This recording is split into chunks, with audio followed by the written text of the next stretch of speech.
यह साबित हो गया कि हिंदुस्तान में न सिर्फ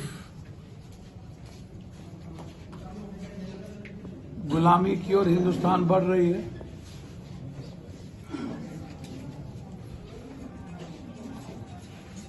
यह भी साबित हो गया कि हिंदुस्तान एक नए जमींदारों के हाथ में गिरवी रखी जा रही है। और ये नए जमींदार हैं नरेंद्र मोदी के धनपशु और पूंजीपति।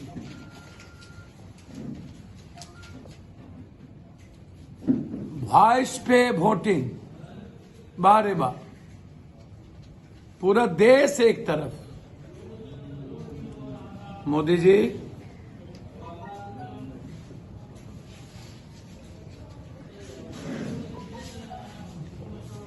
आपसे दुनिया जानना चाहती है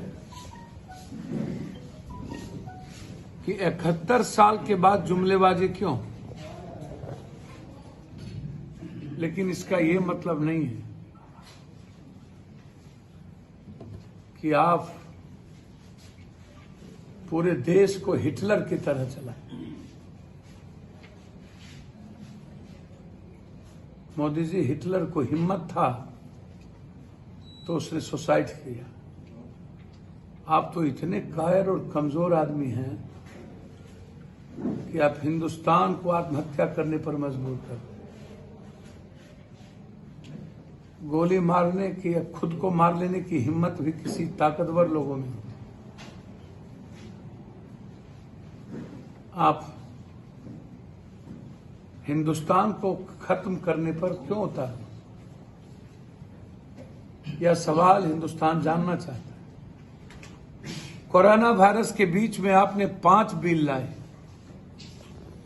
इसीलिए आपने ये बिल लाया ताकि सोशल डिस्टेंस पॉजिटिव के डराकर और corona virus act, lockdown act के तहत हम जनता की आवाज को दबा पाएंगे।